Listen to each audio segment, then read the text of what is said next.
Hey, what's happening, guys? I got some more reviews coming at you today. Today we're going to be looking at two different types of mechanical keyboards. These are budget mechanical keyboards, one from Turbot and one from MechanicalEagle. These are 80% blue switch style mechanical keyboards, and they are compatible with Cherry MX stems for the keycaps. So if you've heard about mechanical keyboards in the past, you've probably heard of a company called Cherry. They make the bulk majority of switches for the larger companies like Corsair, Cooler Master, and Logitech.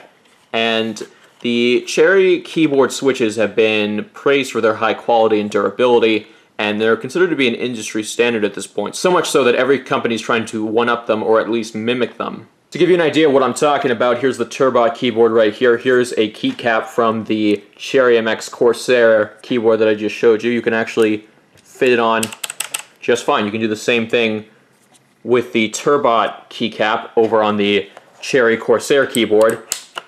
And that is because of the compatible stems right here. So you might be thinking, why would I want to get a cheap knockoff mechanical keyboard of what is considered to be an industry standard? Why can't I just go for the Cherry MX key switches? Well, the problem with the Cherries is that they are often very pricey. Even if you want a bare bones keyboard, you're going to be paying upwards of 60 to 70 bucks. This keyboard that I got, very little functionality on it aside from a Windows lock key and a volume adjustment on the top here. There's no macro keys or anything like that. Yet this thing was $55 on sale. So yeah, they're not cheap to say the least, but they do have high quality switches, so that is something to bear in mind. Enough dilly-dally, let's look at the keyboards I am going to be reviewing today. This is one from Turbot. This is an 80% keyboard as mentioned previously. It's got those blue switches. Blue switches, all you really need to know if you're not familiar, is very loud, very tactile, have a higher activation point, something like the brown or red switches. Red switches are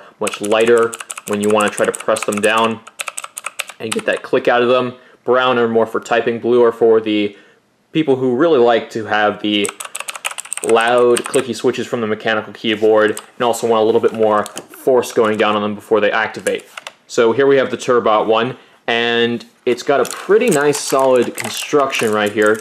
You got one height adjust on the back here. You got some rubber feet on the bottom of the back. And you got some blue LED lighting on the top there. This is not a backlit keyboard, unfortunately. Now, you do have that stem compatibility with Cherry switches. The problem, or keycaps I should say, the problem is getting them out is a bit of a pain. It does come with this nice key puller, but unfortunately you cannot replace the innards of it. So if you do break that off, you're going to be in trouble. So being Cherry MX Blue clones, very loud and tactile feedback going on here. You do have to put in a little bit of pressure, more so than the other key switches generally speaking, for them to get that click off and activate them. And I do have a couple problems with these particular clone switches, but we'll get into that in a bit. Now, the Cherry MX brown switches are your go-to if you want something a little bit quieter, but also really good for typing. You still want that nice click from it. If you want something almost as loud as the blues, but you don't want to put too much force to activate them, you want to go with the Cherry MX red switches or the red switch clones. And if you want something a little bit heavy for your heavy-handed typer, you're going to want the Cherry MX black switches. Those are heavier than the blues. Alright, so for under 35 bucks, this seems like a no-brainer. Why wouldn't you want to get this? Well, there are a couple issues I have with it. For one, the odor. Yeah, this keyboard emits a bit of an odor from the keycaps. The ink's not coming off or anything, but you can definitely smell it. It's not overpowering, but it is there. And two, the biggest issue I have currently are the switches. They're not very good. Now, that's to be expected from a really cheap mechanical keyboard company, but they just feel really weird when you bottom them out. Now when you're typing, lightly tapping through all the keys, they're generally fine. But when you're bottoming them out when you're gaming, that's another story. When you have those long presses during an intense gaming session, it really feels awkward, and it feels almost like a scraping is going on between the switches and the keys. It just feels really, really awkward. So other than that, it's a really well-constructed keyboard, but I do have a ton of issues with it. However, if you want to spend a couple bucks more to get something a little better, and something with backlighting, and with actually better switches. Alright, so this is the MechanicalEagle Z77 multicolored backlit keyboard, and it's actually really nice in comparison to the Turbo one. First off, you're only spending $5 more, and you're actually getting backlit keys. It's not exactly great. You can barely see it on camera there, and there's some bleed over. You have several profiles to choose from when you use the FN key, which, by the way, does have media key functionality, so you're not just getting RGB lighting through the function keys over here with the media buttons, and you're still getting that Windows lock key, all again for $5 more. But not only getting custom profiles, but you can actually customize your own keys. So I have some presets over here, just to show you what's going on there. Some of them are lit, some of them are not.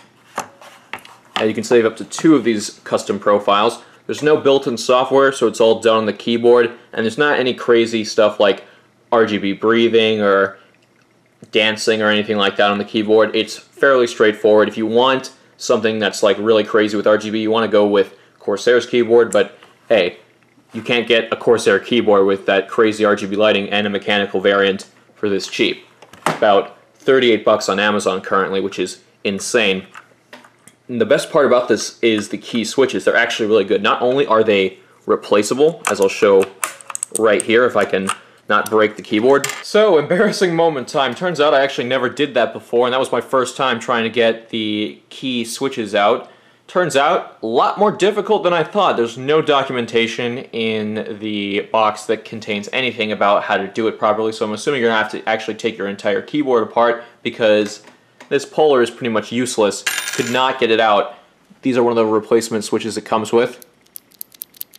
Nice and clicky. But anyway, going back to the keyboard, sorry about that. Now, there are some inconsistencies with the key switches themselves for each keycap. It's not horrible. The general letter keys are fine. But when you bottom them out and, let me just give you an idea of what that sounds like. Okay, sounds fine. How about this one?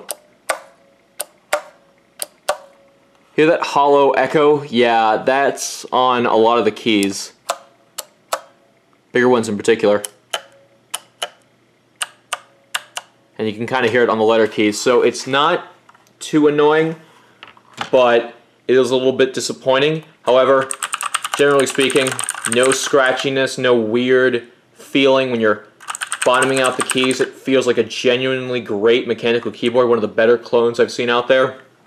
And for $5 more than the Turbot one, it's really nice considering it's really well constructed. It's got, again, rubberized feet on the bottom. It's got the 2 height adjusts. It's got some super sexy logos on the back there. Got something else on the top there. These also light up for your lock and your caps lock, which is, well, I guess you can say your double lock keys. But overall, pretty solid keyboard to type on. Anyway guys, thank you very much for watching. If you liked the video, please do give it a like or whatever. Subscribe, do your thing. And I'd like to give a huge shout out to MechanicalEagle for sending me this keyboard. I'll have a link in the description below if you want to check out the Turbot and the MechanicalEagle keyboards. Thank you very much for watching. I'll see you next time. I'm out.